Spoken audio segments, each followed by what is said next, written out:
What up, V1 Youth? Welcome to day 2 of our Run Devos. Today we are talking about enduring hardship as discipline. Last time we talked about how to fight sin. Again, we're talking about how to run our race well. That's the whole goal of this. And so day 2 is about enduring hardship as discipline, because Hebrews 12 verses 7 through 11 says, endure hardship as discipline. God is treating you as his children, for what children are not disciplined by their father? If you are not disciplined, and everyone undergoes discipline, then you are not legitimate, not true sons and daughters at all. Moreover, we all have had human fathers who disciplined us, and we respected them for it. How much more should we submit to the Father of spirits and live? They disciplined us for a little while as they thought best, but God disciplines us for our good, in order that we may share in his holiness. No discipline seems pleasant at the time, but painful. Later on, however, it produces a harvest of righteousness and peace for those who have been trained by it. And so on Sunday, I told you a story about how my brother and I were fighting one time, and my mom got us in trouble, and she basically said, well, we're not allowed to buy anything while we were at this mall. And, I thought it was the end of the world, but I was thankful that in that moment, she was teaching me that I don't get rewarded for fighting with my brother. So in that moment, we learned how to get along. It's part of our learning on how to get along with one another, not to hate each other, not to cuss each other out, and all of that. And so parents will discipline us.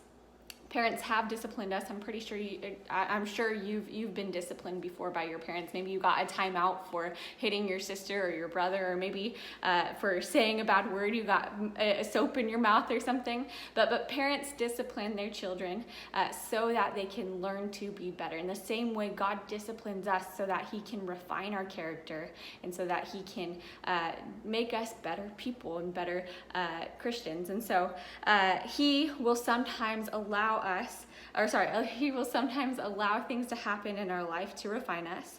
He will withhold things when we are not ready for them, and he'll make us wait to build better character. That's what God does. That's how sometimes he'll use hardship in order to discipline us. And again, just know that not all hardship we go through comes from God.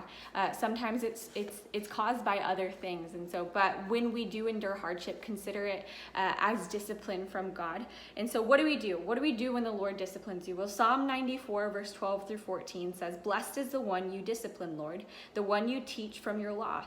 You grant them relief from days of trouble, till a pit is dug for the wicked. For the Lord will not reject his people. He will never forsake his inheritance. And so he's not going to do anything to you to make you die, and he's not going to do anything to you to destroy you. He wants to, again, make you better. He wants to do it for your good. That's the whole point of discipline. So again, I asked the question of, what do we do when God disciplines us? And I have two things. And the first one is to submit and obey. Proverbs 10:17 says, whoever heeds discipline shows the way to life, but whoever ignores correction leads others astray.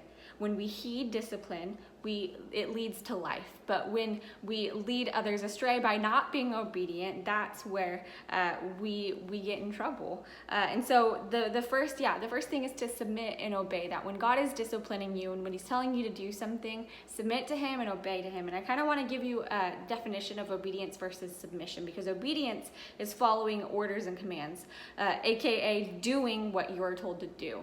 So yes, do what you're told to do what God tells you to do, but also submit to him.